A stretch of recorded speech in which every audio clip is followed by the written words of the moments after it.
Yeah, hi there. These comments are for Adriana, and this is Michael, the founder, owner, and the materials writer for the 7-step system to pass the TOEFL IBT. Excuse me. And I'm now going to go over some of your practice tests. And let me take a look at my Voxy Pop group. So it looks like you've recorded two different independent practice tests and also an integrated practice test. So I'm going to give you some feedback in all three areas. I'd rather write a paper than taking a test because it's less difficult for me and also because writing a paper doesn't cause me the same level of anxiety as taking a test does. Firstly, writing a paper it's so much easier because I know exactly what the topic is when I'm searching for it. On the other hand, there are a large number of possibilities for questions on a test, and that makes it more difficult to prepare for.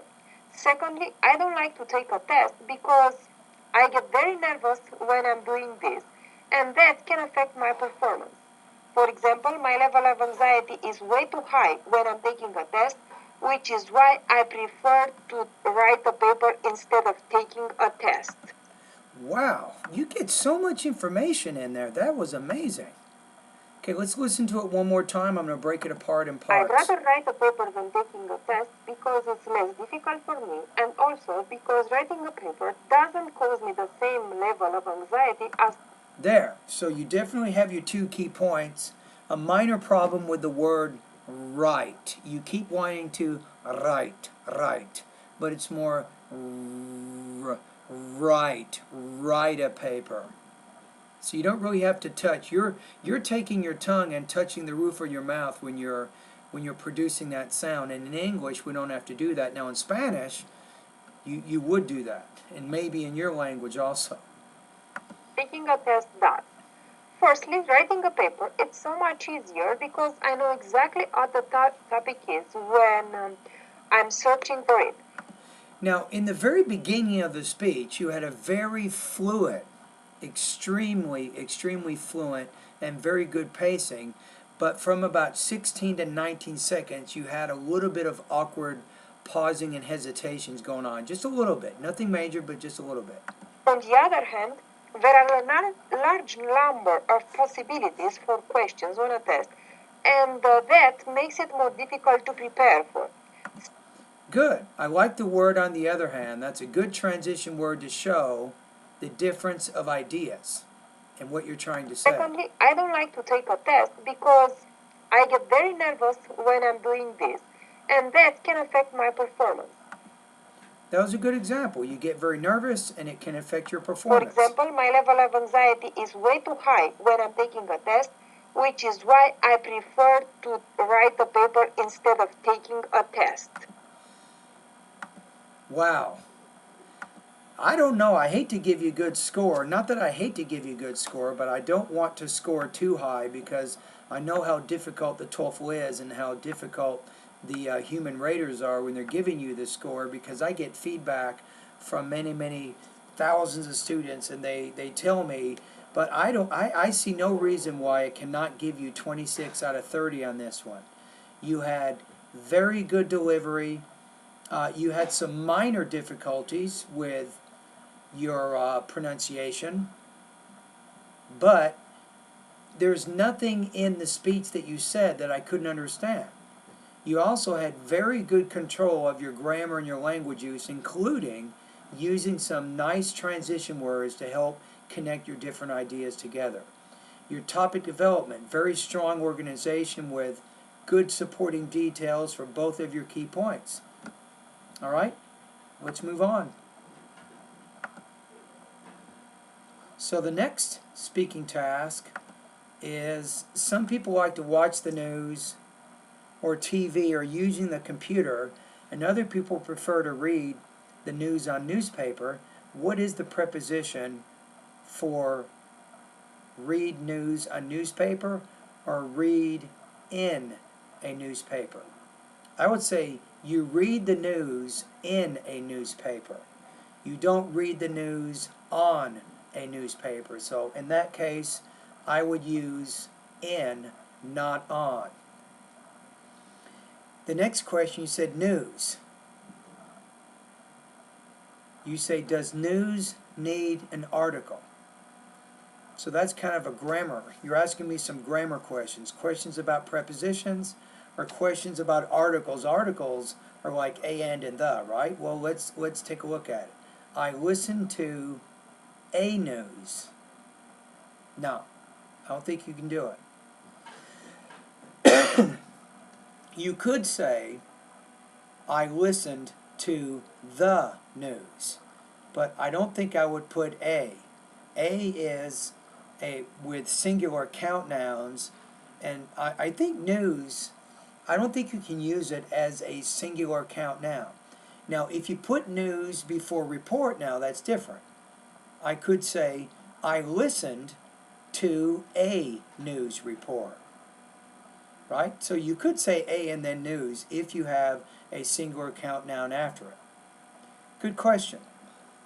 All right, so let's go back to what you're going to do. So some people like to watch the news on TV.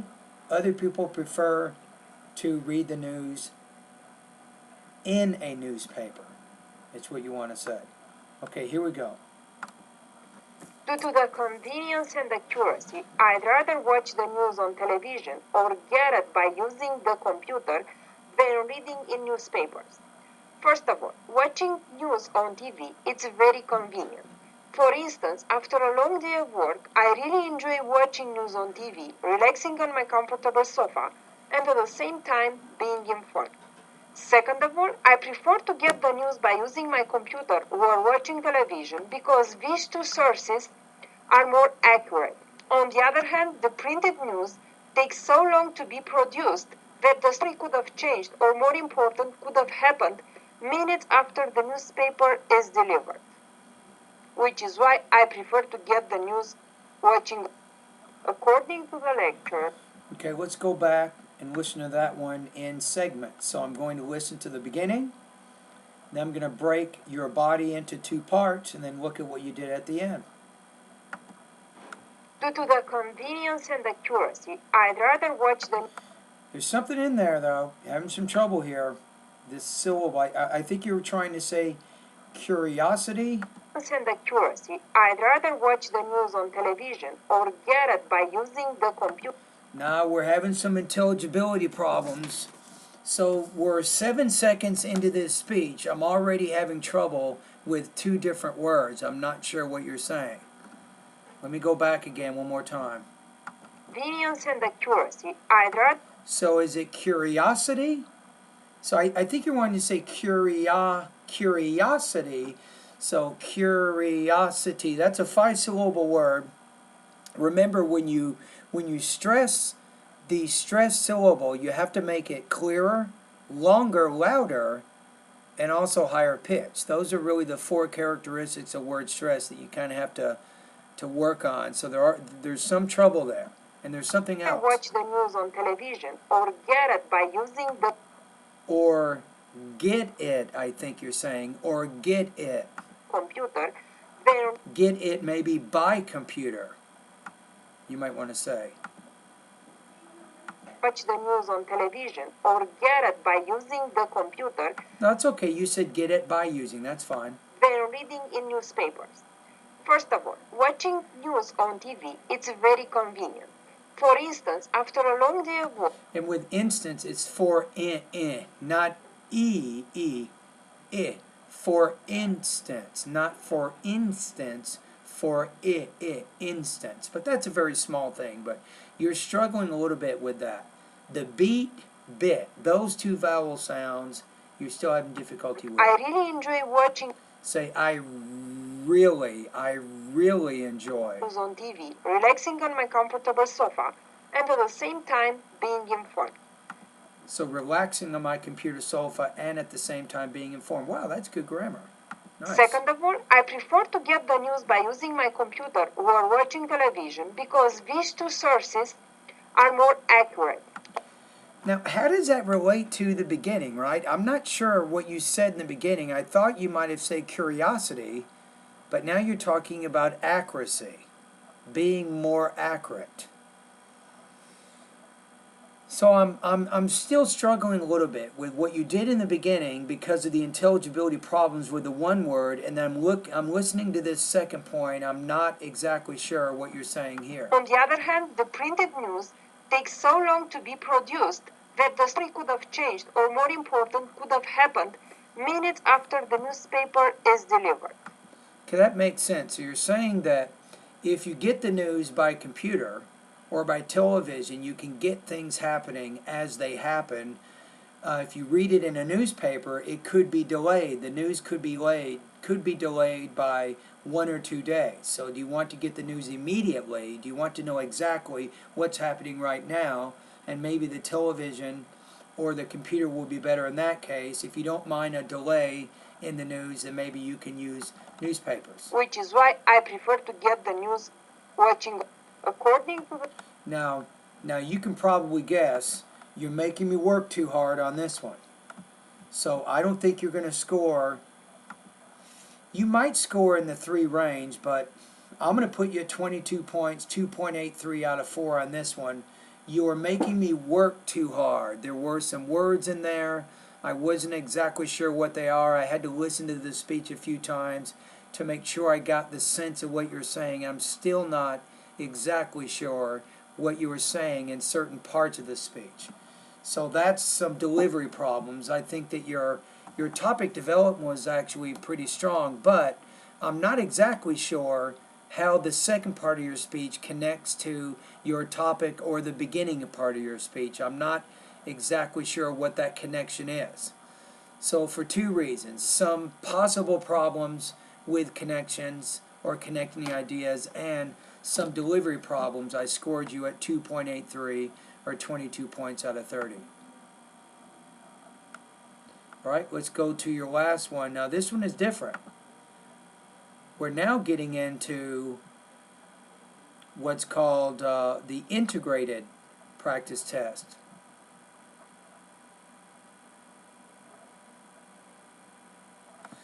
You said for question 6, the main point is the examples.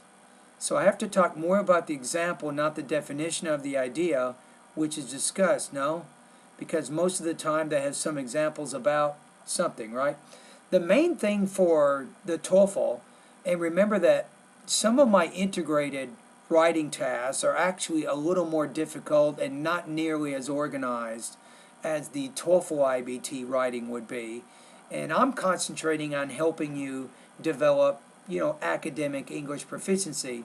The best advice I can give you is when you're taking the TOEFL, you really need to concentrate on what you're being asked to do. That's really the main thing, is you need to address the task. Whatever the question is asking you, that's what you want to try to answer. So I would say, let me listen to what this one is. Hold on a minute. I'm going to go back to this question just a minute. According to the lecture, there are 3 theories that support the idea of formation of tornadoes. Right, so I think it's saying what are the theories regarding tornado formation according to the lecture, right? So if that is indeed the question, that's all you got to do is to discuss those theories. Now your question is making a lot more sense. So your question is, do you talk more about the examples and not the definition? I would say you probably, when you mention each theory, you should define it. I think defining it is more important than giving an example of it. Because what you're trying to do is to summarize. And summary, it means identify the writer's most important point or thesis, and then try to find what's called the critical supporting points. So I think I'm starting to answer your question a little bit better. But ultimately, you, as the listener, you are the judge, and you decide what you want to talk about, what you think is the most relevant aspects of that lecture. I mean, think of it this way, Adriana. So let's say you and I are going to a geography class, and they are talking about meteorology or something, and they're talking about the theories of tornado formation. Now let's say in that class session I was sick, right? So I miss class. And then maybe the next day I call you on the phone. I say, hi, Adriana, this is Michael. I said, I missed class yesterday, as you know. What did I miss? So what are you going to say? Right? You're going to tell me what I missed. You're not going to talk about everything in the lecture. You're going to talk about the concepts, the theories, what they are, what they mean, and why I need to know them. Okay, here we go. According to the lecture, there are three theories that support the idea of formation of tornadoes.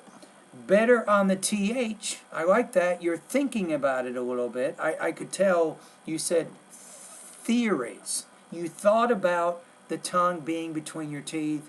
You produced the sound correctly. Very nice. The first one is the theory which illustrates that tornadoes form within supercell thunderstorms.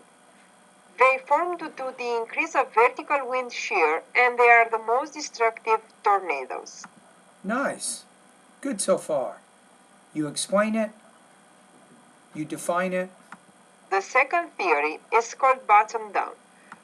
Is called bottom down. According to this one, tornadoes form due to the horizontal wind, in fact a collision between ascending warm moist air and descending cool air. Very good definition.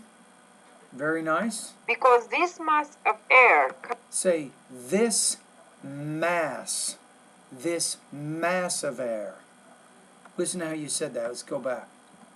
Moist air and descending cool air. Because this mass of air comes from different directions, they form a vortex of air and finally a tornado. The third theory talks about landfall tornadoes that are usually formed at the squall line. They are created due to the sharp change in wind speed and direction, and these types of tornadoes are weaker and produce less damage than other types. Okay, there are a little bit of problems with that T. Types. You almost pronounced it like a D. But you're doing better here. You gotta believe that you're getting better. I can tell in your pronunciation you're starting to become more conscious of how you speak. So I think you just need to keep working, keep doing what you're doing. You're doing a good job. This was a very tough speaking task. The information was very, very technical. The vocabulary was dense. It was also very advanced. I think you are in very good shape here. I'm going to put you between 24 and 26 points out of 30. If you don't score 26, it could be because of some minor delivery issues, but I think that your grammar, your language use, your vocabulary use, your topic development was strong. I liked how each time you talked about the first theory, the second theory, the third theory, and you said the third theory or the second theory, a tornado is formed by. You repeated the word formed. I thought that was a good strategy because that helps connect what you're saying back to the task, what you're being asked to speak about. So that's called coherency. You had a very coherent speech. It was very easy to see how everything was connected together.